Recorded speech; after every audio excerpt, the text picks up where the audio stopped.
I almost didn't go. I kept delaying the start. The bike wasn't fully ready, I still needed a few things, and it was so easy to find reasons to wait just one more day. But once I booked all the stays, there was no going back.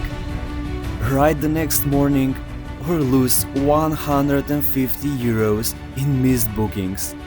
So I went. The original goal was simple: reach my sister in Munich, Germany. But the real adventure was always the road itself.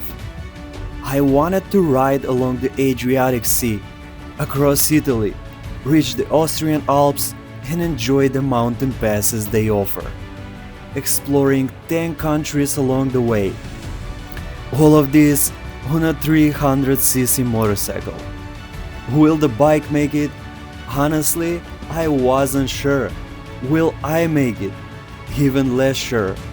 Up to that point, my longest ride had been about 250 kilometers, and this trip was on a completely different scale. Altogether, it came out to roughly 3,500 kilometers. I split the ride to Germany into 4 days, and each video covers one full day on the road. This is day 1. I started the bike very early, before the sun was properly up, before the roads filled up, and before I could overthink it again. Riding at this hour always feels different. There is no traffic, no noise, just the engine and your thoughts. I didn't even start recording immediately. It was dark anyway.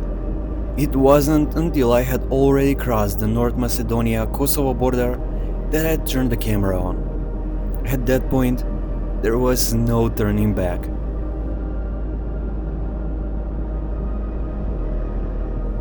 The second border of the day was entering Albania. Border crossings on a bike are almost too easy. There are no lines, almost all the holdup is just you chatting with the border officers about your trip, where you're going and what you experienced. This one was smooth as well. Albania always surprises me with new fast roads. I feel like they build the roads in a day.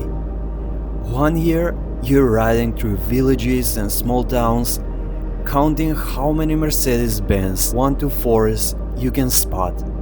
And the next year there is a huge highway with bridges and tunnels passing through some amazing mountain views.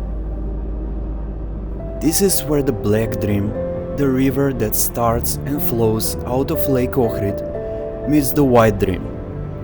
From here on, they become just the Drim River. They built several dams along this river, and this lake is one of them. It stretches for almost 70 kilometers, and from here, the Drim continues all the way to the Adriatic Sea. Me and the Drim have the same goal today. We are both heading towards the Adriatic.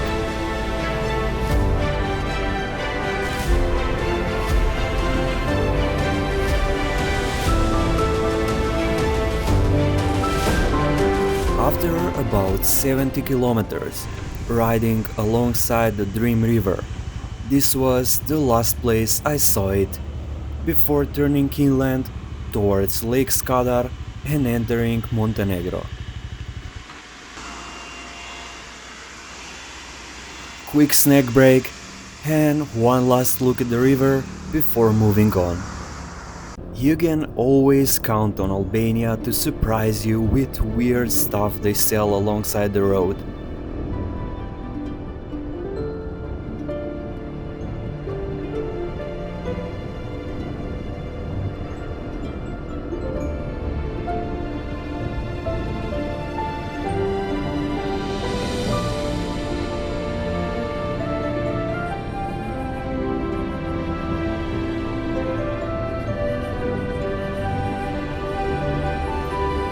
Looking back at how I'm passing those roundabouts, you could think that I had an idea where I was going, when in reality that wasn't the case at all.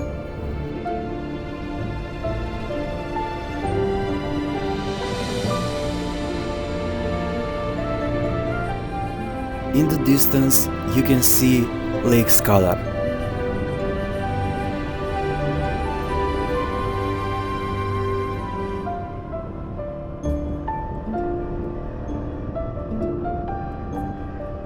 Down below, that swamp-looking area is where the lake actually starts. This is not the coast yet. We are moving inland towards Podgorica and Nikšić.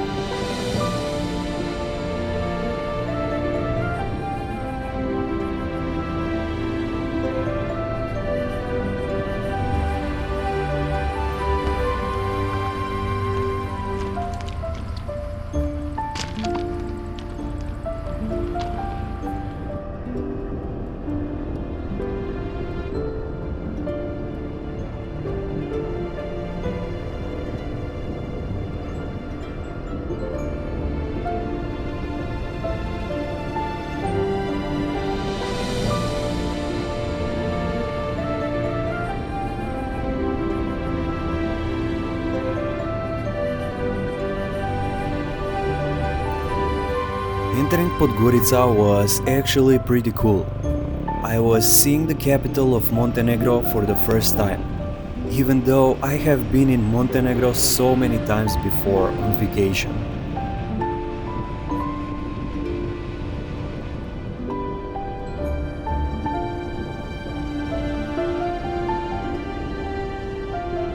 But I couldn't wait to be out of the city traffic and back on the open road.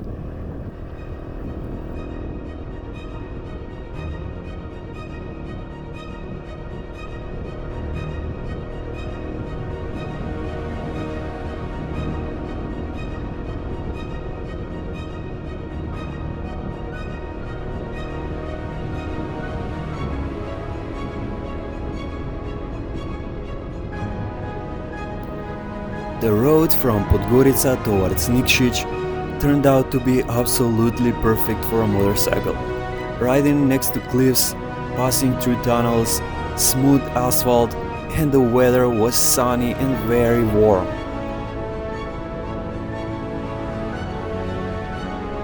It was one of those roads where everything just clicks and you're really enjoying being on the bike.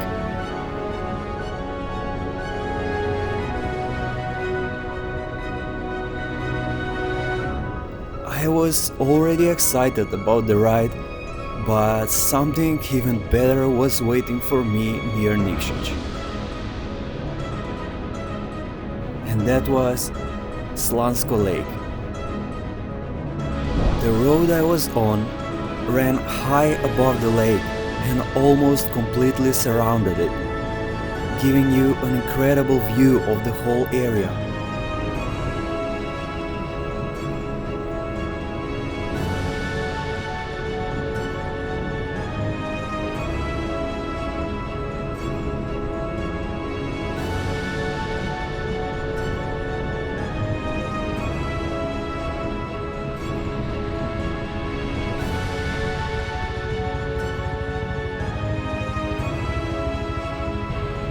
I have never seen a lake like this, with so many small islands.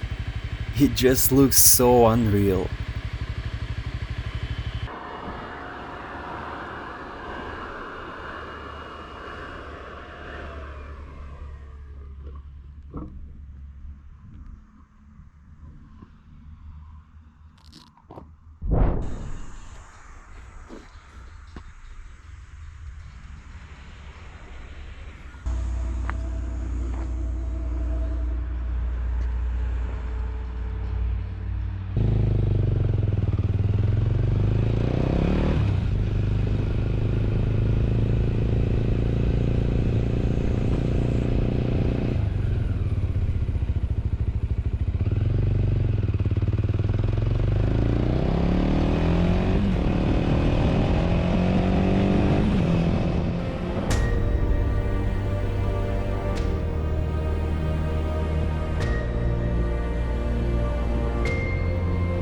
There were so many viewpoints along this road, and people selling natural stuff like honey and jams. It really felt like one of those places where you could easily spend hours just stopping, looking around, and taking it all in. As much as I wanted to stay longer, I still had to move on towards the Bosnian border and my final destination for the day, Trebinje.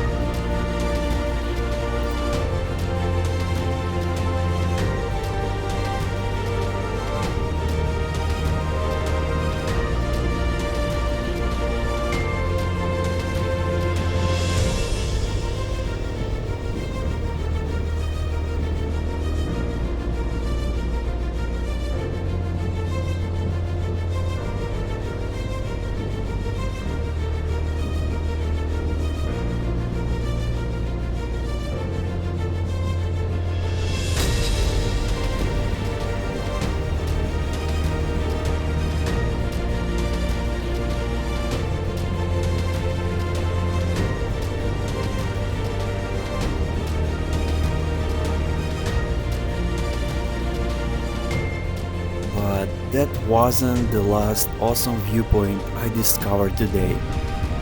Right after entering Bosnia and Herzegovina, there is a viewpoint overlooking the whole valley. No crowds, no noise, just mountains and open space.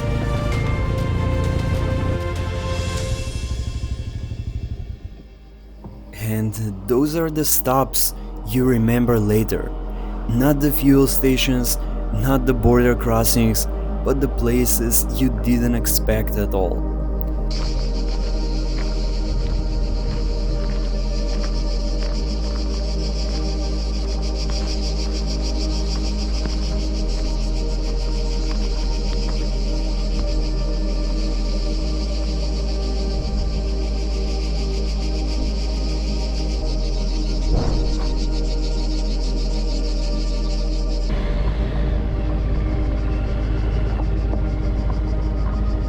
There is also a monument here marking a battle from 1941, where the partisans defeated the Italian military. Riding through the Balkans, you're constantly reminded that history isn't far away. It's not behind a glass, it's just right next to the road.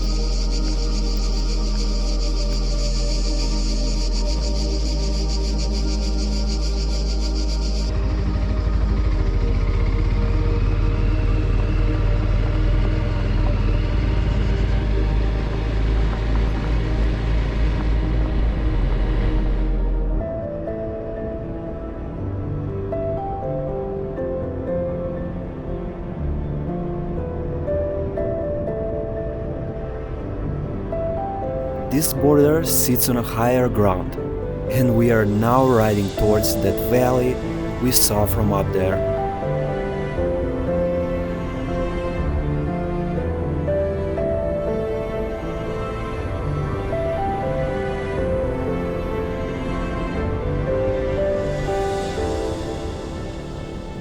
Next, we are going to meet the Trebisnica River and follow it towards the city. Trebinje has been here since ancient times. The name is medieval, and the river actually got its name after the city.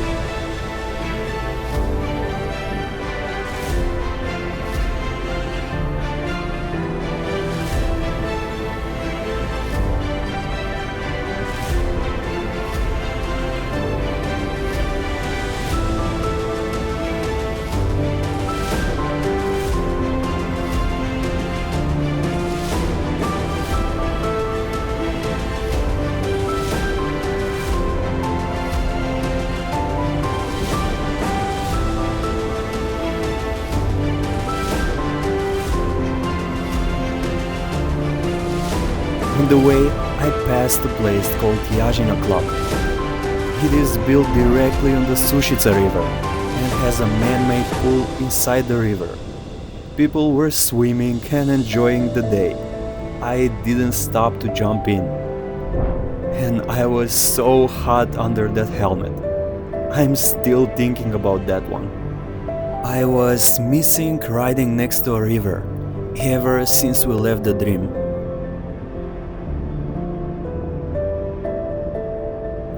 The ride along the Trebisnica river was pure calm.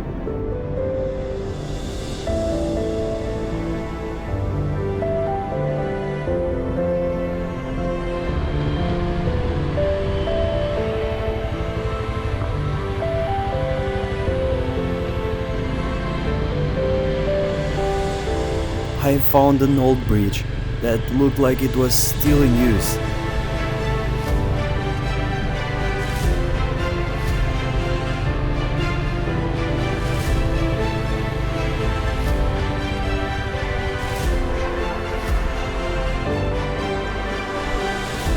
Parked the bike, took a few shots, and just took it all in.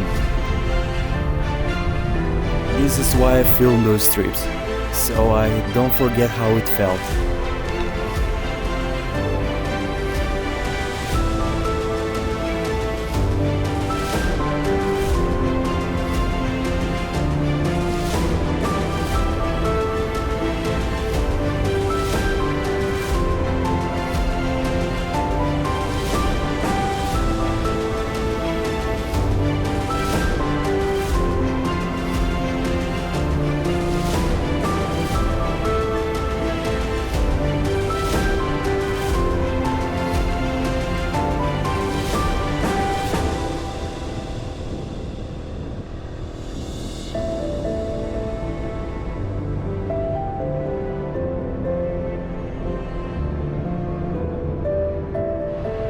I arrived in Trebinje tired but happy.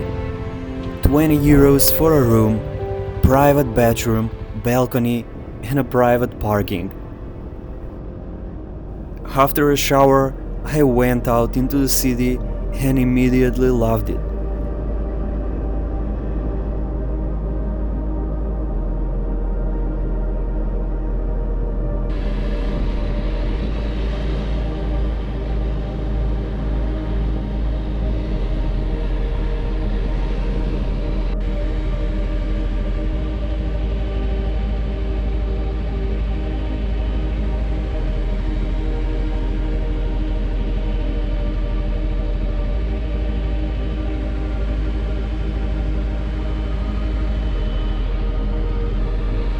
You can swim in the river here in the summer.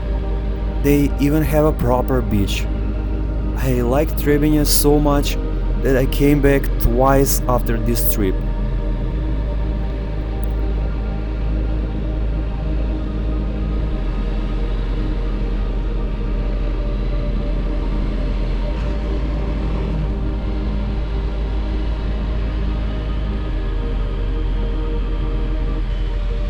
The city park is so beautiful, and Freedom Square is small but full of life.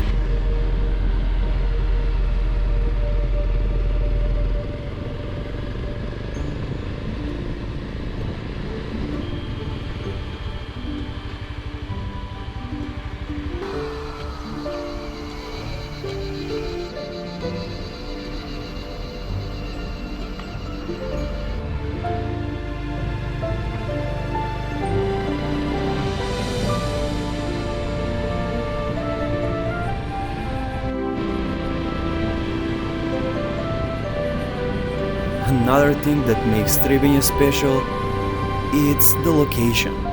It's only 30 kilometers from Dubrovnik, but without Dubrovnik prices.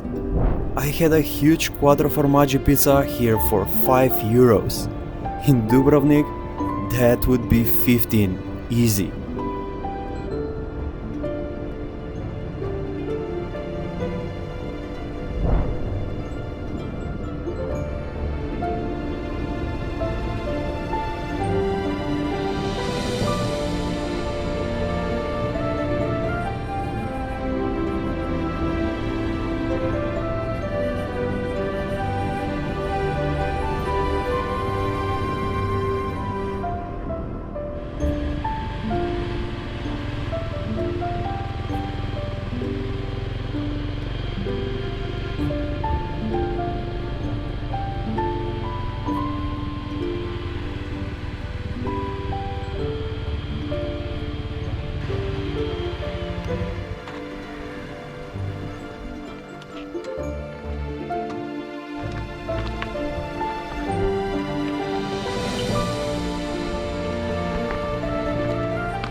I also went up to Herzegovina Gračanica.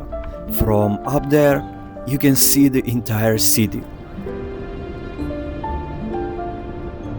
And that was day one. Many borders, 2 very special places, and no rush. The plan for day 2 was to reach the coast, enter the EU, explore Dubrovnik, and ride towards Pak Island in Croatia. But somewhere along the way, my back wheel felt loose, and that changed everything.